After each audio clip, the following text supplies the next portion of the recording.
Hello and welcome to the Happy Haunts Library. I am bursting at the seams with excitement today because in this video we are chatting about all of my reading plans for fall. I've been spending the past month or so curating my fall TBR, so I'm really excited to share it with you. If you're looking for books that have fall vibes, that autumnal atmosphere, a specifically like a Halloween setting, then this video is for you. The majority of these books are available either through Kindle Unlimited or Everand subscriptions, and basically all of these except two will be from those subscription services or my library. Let's start off with the fall vibes category. The first book here that I have is The Pumpkin Spice Cafe, which is categorized as like a romance mystery.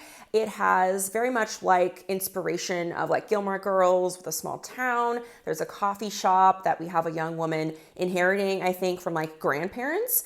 And I hear this one is very spicy, so it's not really a genre I typically read. Well, actually both of them, romance and mystery, but I am down to give it a shot because of the cover alone. Also, I've just been really tempted to try out the cozy mystery genre because I've been watching a lot of videos from Jules Books and Things, and she has such a wide range of reading taste, far beyond mine, and it's really interesting how the more I watch something, the more I'm like, I'm kind of tempted to try it out. So fall might be the time for a cozy mystery because it's not, as anxiety or dread inducing as like a horror book. I'm assuming cozy mysteries have a little bit more of like a lower stakes situation. So it might be nice with work being wild in fall to have something really relaxing and I guess a little bit more simple to read in my free time. Looking for Love in All the Haunted Places makes me giggle every time I say this book's title. It's so cute. I love how purple the cover is. There's like this Victorian house that's haunted. And then we have a woman who is like this ghost hunter. I think she has like a TV show potentially. And yeah, there's romance. It's a haunted house. What more could you want? And then I have a new release that is part of a trilogy, Clown in a Cornfield 3. You probably have already heard of this one. I won't say anything about it since it is the third installment, but I really enjoy the small town setting, the cornfields, creepy clowns. This one is just really fun and a YA book that actually works for me. The fourth book on this list is kind of similar to the cover of Clown in a Cornfield, but this one is a middle grade by Jeff Strand. It Watches in the Dark. This book is the first in a middle grade series. It takes place in an isolated village. There's like the sentient scarecrow. All of that just feels very autumnal to me. And the next one here, I actually have a physical copy of. I don't buy a lot of books, and I really want to make sure I bought this one because it's not accessible anywhere I have a subscription or library card to. I've been obsessed with anything that has to do with Carmilla by Jay LaFanu. This one is a graphic novel series that really does kind of keep to the original story in its most basic form, but it makes it so different, so new. So if you love Carmilla or you're wanting a little bit more from it, I would check out this graphic novel here. It has gorgeous art and illustrations. The story is so interesting. It has like really dark Chinese folklore in this more like urban setting. Vampires just make me so happy. They're probably one of my favorite little creatures. The next book I want to get to is a very hyped book on booktube right now, and that is Incidents Around the House by Joseph Mallerman. I really enjoyed his book that was about that house under the lake. I know not a lot of people did, but I found it to be really interesting as like this allegory for first love. So I'm curious to know if I will love this book because many people have talked about this book being very creepy, very scary, and having some moments that felt really like uncanny and this whole like other mommy situation. I am intrigued, and it just feels like something that will be best read in a dark room if I'm really like trying to creep myself out, maybe like under the covers. What a vibe, like so simple, so easy to just kind of create some spooky magic. I'm literally getting myself so hyped right now. These books just, I'm so excited. Okay, and then moving on here to one I've been wanting to read for quite some time. It's not new, and that is gonna be The Whispering Dead by Darcy Coates. The Whispering Dead is the first book in a series about this young woman who I think like has amnesia. I don't know. She spends a lot of time in cemeteries, and that feels very fall for me. And then I found this one on Kindle Unlimited. It's called Fangs and Frenemies. As I'm taste testing the cozy mystery genre this fall, I thought it'd be a good idea to find books that have a paranormal aspect. I just feel like it'll increase the likelihood that I'll enjoy the book, because I've read paranormal romances where I'm not like a huge romance reader, but then that really like hit for me and I was like really surprised. So this one sounds really cute. There's vampires, there's witches. It just feels like this really cute, cozy, like found family story that gives me just like a little bit of Halloween Town, in the sense that you have like just different creatures running amok. And of course, I had to add Rachel Harrison's new release, So Thirsty, on my fall TBR.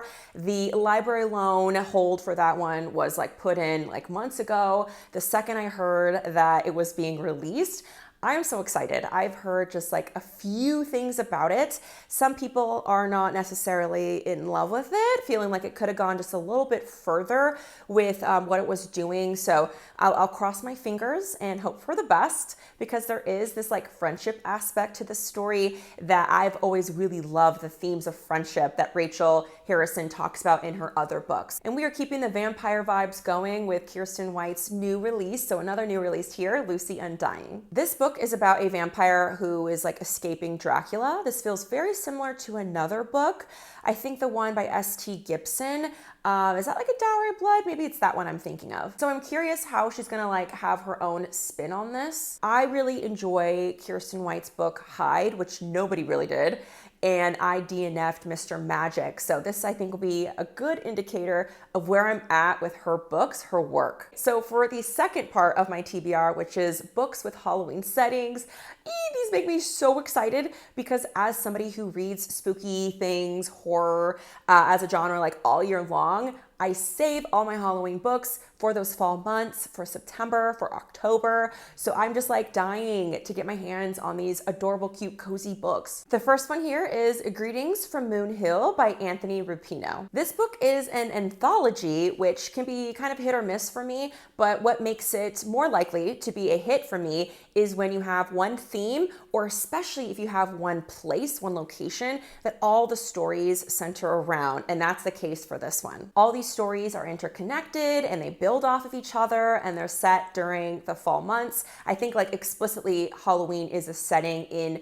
one or maybe more of these stories. So I'm really hyped for this one. Then we have another romance that has a Halloween setting, A Spooky Kind of Love by Wendy Dalrymple. This one feels very relatable, because we have the set of like two 30-somethings who just really haven't accepted this whole like adulting thing. They hate it, fills up with dread. How relatable, right?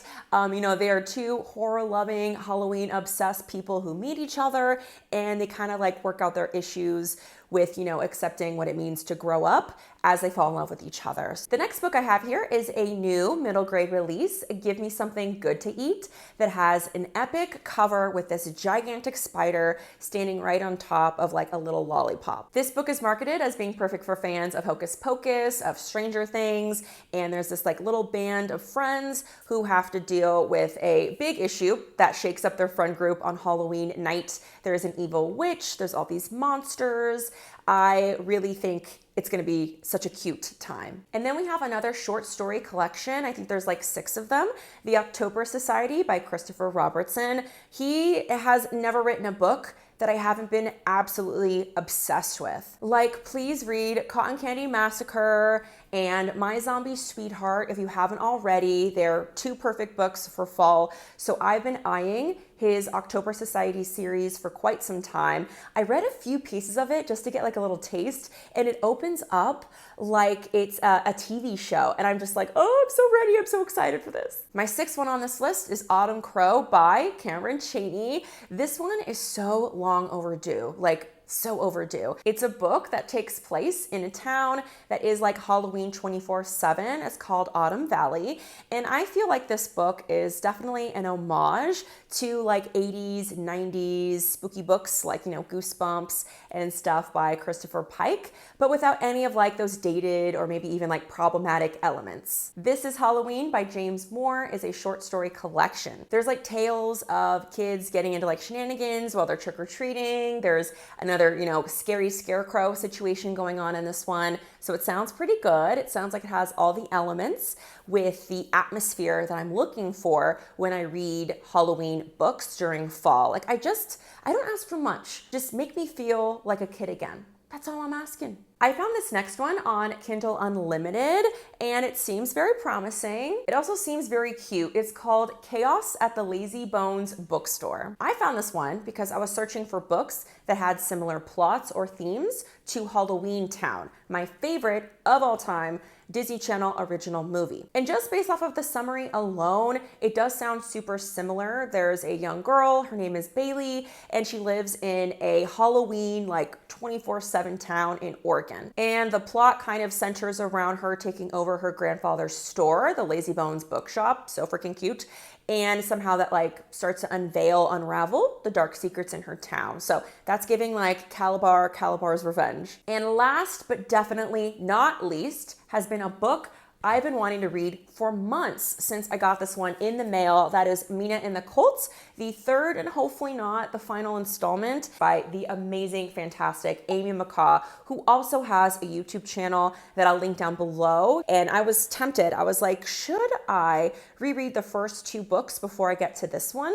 And I was like, you know what? I'll read this one this Halloween, and then I'll start rereading them again because they're chunky books, so you might like miss something. It kind of feels like you can re-experience the fun over and over again. Like these just feel so readable for me. I really love the world here. It is set in New Orleans. You have just, vampires and, occult elements that show up in this story. And let's be real, I was probably putting this one off because it sucks to say goodbye to characters that you love, to worlds you just really enjoy jumping into. When I said that, I thought of Gumby. Do you remember Gumby? He was like jumping into books all the time. Okay, now that I've finished gushing about this book and shared with you all the books I plan to get to this fall that have Halloween settings or just gave me that autumnal feeling, I'd love to know what you have planned for yourself. Let me know down below in the comments. I feel like there are just so many great books out there and there's just so little time. So, just being okay with the fact that maybe I get to some of these, one of these, all of these, it is all good. I think it's better to read a few things and get, a deeper level of enjoyment than trying to speed through things. So it's okay if you don't get to like a million spooky reads this fall. It's all good as long as you enjoyed them. That's exactly the goal. I cannot wait to chat with you all down below in the comments. I'll see you all in my next video. Bye.